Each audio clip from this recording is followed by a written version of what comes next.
Hello my lovely viewers, আসসালামু আলাইকুম। বাংলাদেশের মাম লন্ডন।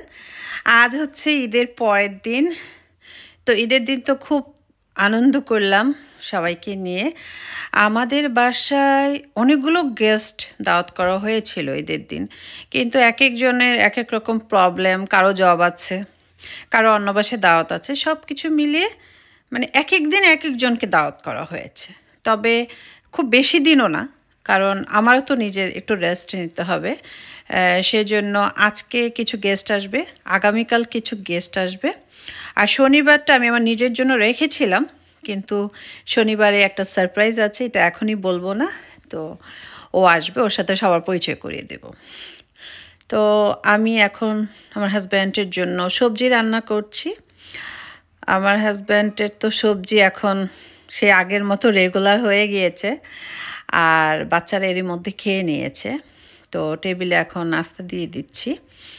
আজকে নাস্তা খাওয়ার পর আজকে সকালের কফিটা আমার হাজব্যান্ড বানাবে। আর আজকে আমার বাসায় গেস্ট আসবে। আমি বলেছিলাম না যে আমার কিছু রিলেটিভ, মানে একটু দূরের, কিন্তু আমরা ছোটোবেলায় খুব ক্লোজ ছিলাম, সেই আপুদের খুঁজে বেড়াচ্ছি। জুরাইনে তাদের সাথে বিয়ে খেয়েছিলাম, অনেক স্মৃতি অনেক স্মৃতি। তো সেই আপুদের যে খুঁজে পেয়েছি, তো সেই আপু আসবে, ভাইয়া আসবে, যার বাসায় আমরা গিয়েছিলাম ঈদের আগে। আপুর ছেলে মেয়েদেরও আনতে বলেছি। তো দেখি কজন আসে, আপনাদের সাথে তো অবশ্যই পরিচয় করিয়ে দিব। আর আমার ফ্রেন্ডের ফ্যামিলিকে বলা হয়েছে, ওরা দুজনই আসবে, মানে এই দুই ফ্যামিলি আসবে। তো সেভাবে আমি প্রিপারেশন নিচ্ছি। তো আমাদের নাস্তা খাওয়া হয়ে গেল। এখন আমার হাজব্যান্ড আমার জন্য আর ওর জন্য কফি বানাচ্ছে। ও খুব ভালো কফি বানাতে পারে। তো আমি বললাম ঠিক আছে, তুমি বানাও, আমি আর তুমি মিলে খাই। তো ও প্রথমে কফি মেশিনটা খুব ভালোভাবে একটু ক্লিন করে নিল। এখন সে কফি সেট করে নিচ্ছে। সেট করে নেওয়ার পর প্রথমে তো কফির মিক্সচারটা বানানোটা ইম্পর্ট্যান্ট। তারপর লিকুইড মিল্কটাকে বিট করে কফির সাথে মিশাবে। তারপর খাওয়ার সময় যে যার পছন্দ মতো চিনিটা দিয়ে দিতে হবে। আজকে যা যা রান্না করব সেগুলো হচ্ছে মুরগির কোরমা থাকবে, বিফ থাকবে, আজকে চিংড়ি মাছ ভুনা করব, ইচ্ছে আছে 2 রকমের ভর্তা বানাবো। আর ঈদের খাবারগুলো আমি একটু বেশি বেশি করে বানিয়েছি, যেন গেস্টরা আসলে সেগুলো আবার টপ আপ করে করে দিতে পারি। আর মিষ্টি খাবার তো থাকবে, চটপটি থাকবে, ফুচকা থাকবে, মানে ঈদে যা যা খাইয়েছি সবাইকে, হয়তো বা একটা কি 2টো আইটেম বেশি থাকবে এরকম। কফি লিগেটটা আর কি বানানো হয়ে গেল। এখন মিল্কটাকে বিট করে তারপরে এর সাথে মেশানো হবে। তারপর নিজেদের পছন্দ অনুযায়ী সুগার দিয়ে তারপর খাবো। তো এখন আমি একটু ট্রেতে করে নিয়ে সিটিং রুমে নিয়ে যাবো। আমার হাজব্যান্ডকে বললাম, তুমি যেহেতু বানিয়েছো তো তুমি নিয়ে যাও, তারপর আমরা দুজন মিলে খাই। আর ঈদে তো অনেক নাটক আসছে, যদিও নাটক দেখার প্রতি এখন অনেকখানি আগ্রহ কমে গেছে। তারপরেও মাঝে মধ্যে একটু ছেড়ে দেখি সময় পেলে। তো এই তো কফিটা খাওয়ার পরেই বাইরে যেতে হবে, যেহেতু গেস্ট আসবে, কিছু তো কেনাকাটা করতেই হয়। আর ঈদের দিন আলহামদুলিল্লাহ ভালোই কাটলো, বাসার সবাইকে নিয়ে কাটলো আলহামদুলিল্লাহ। বাংলাদেশেও অনেকের সাথে কথা বলেছি, সবাই খুব ভালো ঈদ করেছে। আগামীকালের মেনুটাও মানে একই রেখেছি, একটু অন্য অন্য আইটেমগুলো নতুন করব এরকম আর কি। তো আজকেরটা আগে শেষ হোক। তো আমি এখানে একটা রান রেখেছি, খাসির রান, সেটাকে রোস্ট করব। কারণ আমার ইচ্ছে, আমার যে কাজিন আসছে তার হাজব্যান্ডের জন্য, জামাই মানুষ, জামাইয়ের জন্য রান রোস্ট করব। আর রান রোস্ট করার জন্য একটা কাঁচা পেঁপে লাগবে। হ্যাঁ, তো আমার বাসায় তো এখন পেঁপে নেই। আমি আমার হাজব্যান্ডের সাথে বের হয়েছি পেঁপে কেনার জন্য। আশেপাশে কোথাও পেলাম না, পরে একটা দোকানে গিয়ে পেয়ে গেলাম। গ্রিন শিটে গেলে পেয়ে যেতাম, কিন্তু চাচ্ছিলাম না অত দূরে যেতে। আরও কিছু টুকিটাকি কেনার ছিল, সেগুলো কিনে নিলাম। বাচ্চাদের জন্য খাবার কিনে নিলাম। ওরা বাসার খাবার খেতে চাচ্ছে না, ওরা বাইরের খাবার খাবে। আমার হাজব্যান্ড বললো ঠিক আছে, ঈদের মধ্যে খাক। তো এগুলো নেওয়ার জন্য এসছি। এখন কাঁচা পেঁপেটা নিয়ে তারপর আমি বাসায় চলে যাব। বাসায় চলে আসলাম, বাচ্চাদের খাবারের সাথে সাথে আমার জন্য খাবার নিয়ে আসছে।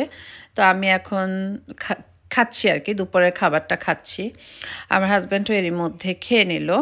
খাওয়া দাওয়া শেষ হওয়ার পর তারপর আমি বাসাটাকে একটু গুছাবো, তারপর আজকে যে রান্নাগুলো সেগুলো করে ফেলবো।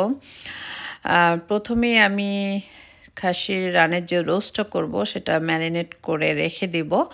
তারপর 2 ঘন্টা কি 3 ঘন্টা পর আমি সেটাকে রান্না করব। একবার আপনাদের এটা রেসিপি আমি দিয়েছিলাম।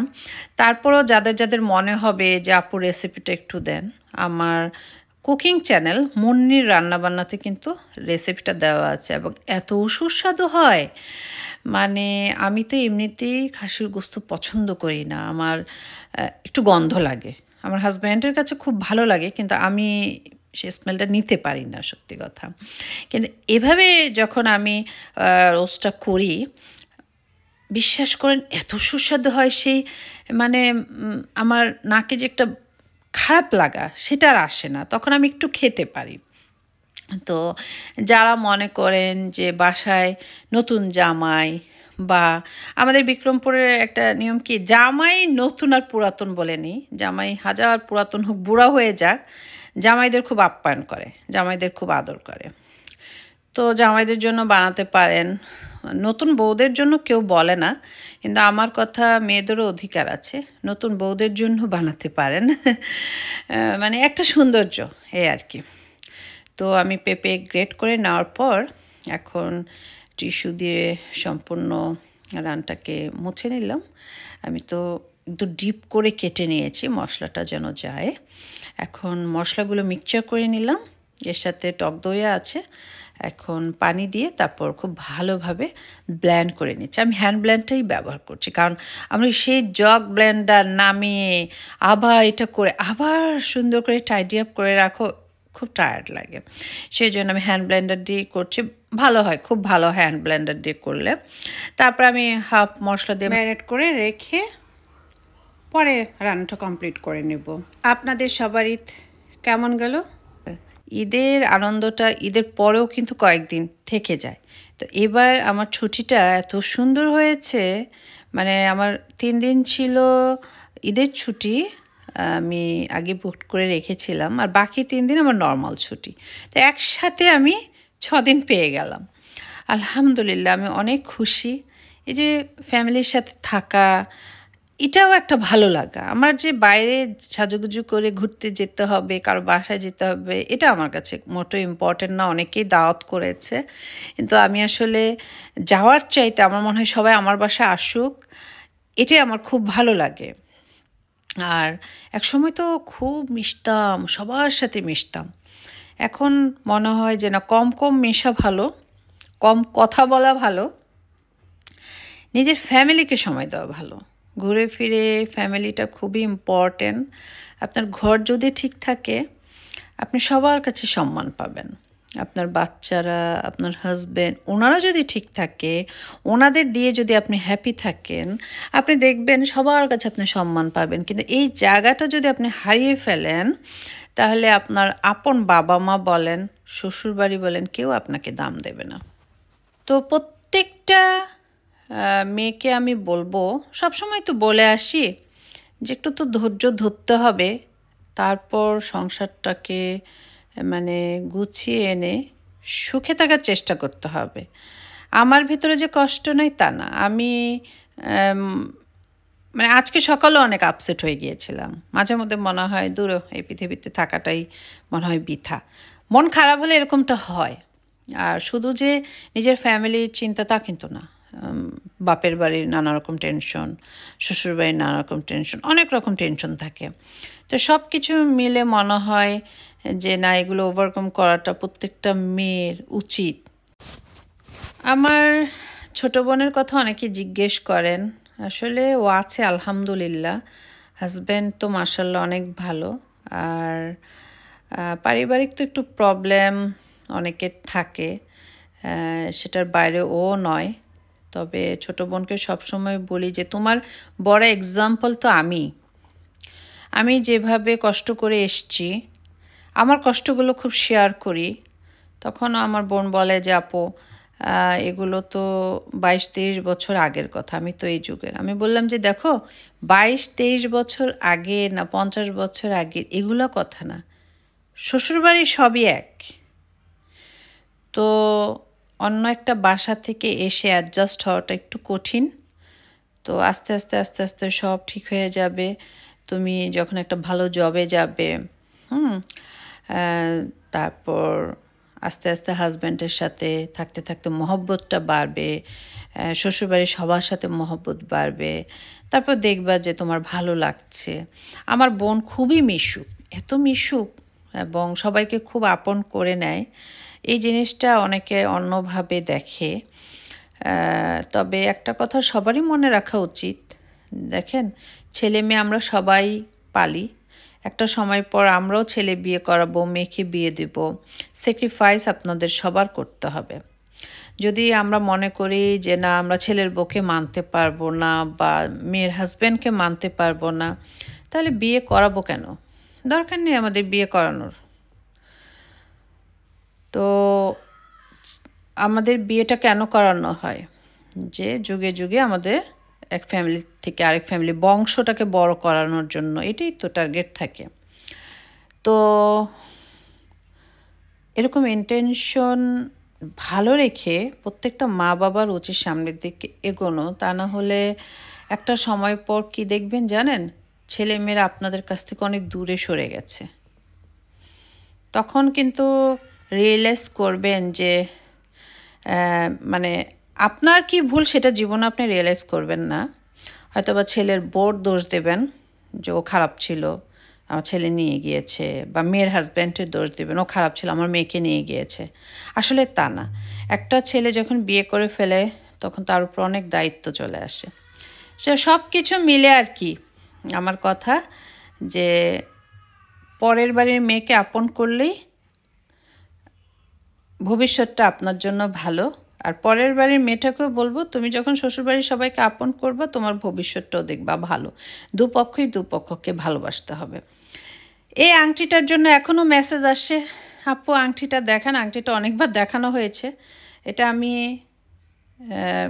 গ্রিন স্ট্রিট বা স্টাম, আমার এটিএনে একটা টিভি প্রোগ্রাম ছিল, সেই সময় আরও অনেক বছর আগের কথা বলছি, 8-9 বছর আগের কথা, 5 টাকা দিয়ে কিনেছিলাম।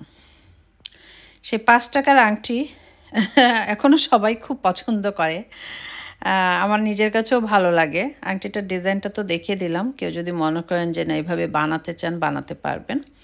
তো আমার রান্নাবান্না অনেকখানি কিন্তু শেষ হয়ে গিয়েছে, মানে পরপর কাজ করছি না, একটু তো টায়ার্ড লাগছে। ঈদের দিনে এত কষ্ট করলাম, আজকে আবার করছি, আবার কালকে করতে হবে। আবার এটাও ভালো লাগছে যে না একসাথে পরপর সবাইকে খাওয়াচ্ছি। তবে আরও কয়েকটা ফ্যামিলিকে বলেছিলাম, ওনারা আসতে পারছে না। আমাকে বলে ওনারা সানডে আসবে। আমি বললাম না, আমি সানডেতে পারবো না, আমার সানডেটা নিজের জন্য রাখা। আমার দাওয়াতও আছে কতগুলো, যদি যেতে মন চায় যাব, কিন্তু সানডেটা আমি পারবো না, স্যাটারডেটাও আমি পারবো না। আসলে একসাথে সবাই আসলে ভালো হয়। তারপর আমি 3 দিন ওপেন রেখেছিলাম, ঈদের দিন, ঈদের পর দিন, তারপরের দিন।